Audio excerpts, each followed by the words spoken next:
अब बात करेंगे बाढ़ की विभीषिका की। यूपी के 15 से ज्यादा जिले बाढ़ से ग्रसित हैं, जिसमें काशी नगरी वाराणसी का हाल बेहाल है। यहां पर हर 2 घंटे में 1 सेंटीमीटर गंगा का जलस्तर बढ़ रहा है, जिसके किनारे रहने वाले लोगों में अब दहशत व्याप्त है। सारे प्रशासनिक इंतजाम फेल दिख रहे हैं। फिलहाल गंगा का जलस्तर 65.02 मीटर है।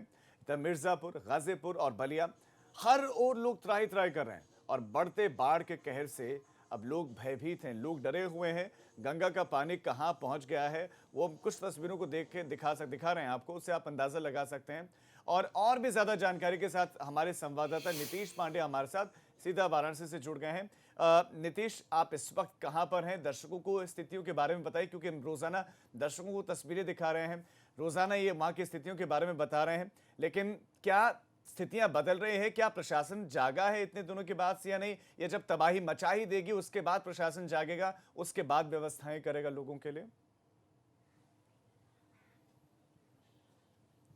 निश्चित तौर पे राजीव, इस वक्त हम 80 घाट पर मौजूद हैं और आप देखिए हालात, घाटों का आपसी संपर्क मार्ग पूरी तरह से बाधित है। बगल में तुलसी घाट है, लेकिन आप सीढ़ी से गुजर के नहीं जा सकते। हर तरफ आपको गंगा का जल ऊपर की ओर आता हुआ दिखाई देगा और चारों तरफ आपको जल प्रलय सा दृश्य दिखाई देगा। हर ओर आपको जल ही जल, और ये जल उफनता हुआ ऊपर चढ़ता हुआ दिखाई देगा। जो किनारे के नाविक हैं वो पूरी तरह से बेरोजगार हो चुके हैं राजीव। हालत ये है कि अब आने वाले दिन कितने दुर्लभ होंगे ये भी सोचना है इनके लिए। हमारे साथ पहले एक नाविक है, इनसे बात कर लेते हैं और जान लेते हैं कि इनकी समस्या क्या है, किस तरह की समस्याएं हैं और वो समस्याएं कब तक रहेंगी, क्या लगता है? अभी तक लॉकडाउन की वजह से इतना 6 महीने तक बहुत ज़्यादा दिक्कत परेशानी, कैसे कैसे कर्जा वर्जा ले होकर अभी फिर बाढ़ का समस्या, 1 महीने से बाढ़ फिर पानी बढ़ने का। एक और चीज जानना चाहेंगे कि प्रशासन बड़े बड़े दावे कर रहा है, मदद के दावे कर रहा है, बाढ़ राहत चौकियां बनाने के दावे कर रहा है, क्या कहीं जमीन पे कुछ दिखाई दे रहा है?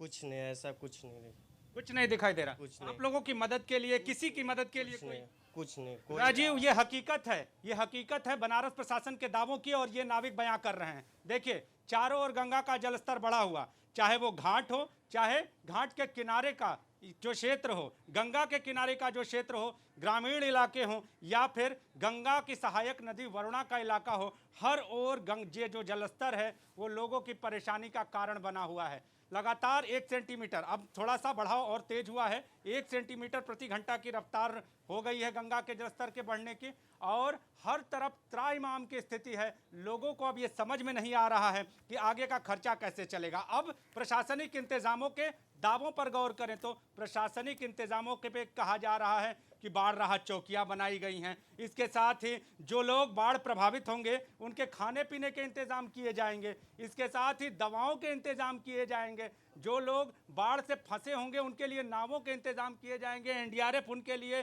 सुरक्षा के लिए जाएगी। लेकिन पूरी गंगा का दृश्य आप देख लीजिए, कहीं भी किसी भी तरह के इंतजाम आपको दिखाई नहीं देंगे। सुरक्षा की चौकी तो दूर, सुरक्षा के एक जवान तक दिखाई नहीं देंगे घाट के किनारे पर। और एनडीआरएफ तो लगता है कि किनारे पर कहीं अपना ठौर जमा के बैठ गई है, उसको गंगा में कॉम्बिंग करने से कोई मतलब नहीं है। बिल्कुल नीतीश, स्थिति ये है कि कहीं भी यानी कोई कि भी सिर्फ कागजों में ही चीजें दिखाई गई हैं। फिलहाल नीतीश, आपका इस तमाम जानकारी के लिए धन्यवाद। लेकिन 2 तरह से बाढ़ से लोग प्रभावित हैं, एक तो डायरेक्टली जो सीधा बाढ़ से प्रभावित हैं, दूसरा वो जिनका रोजगार जुड़ा हुआ है गंगा से, चाहे वो नाविक हो, चाहे वो बाल काटने वाले वहां पर हो, चाहे वो दूसरे लोग हो, चाहे पंडित पुरोहित हो। लॉकडाउन और उसके बाद अब गंगा का उफान की वजह से उनका घर चलाना मुश्किल हो गया है और आस प्रशासन से उनको है।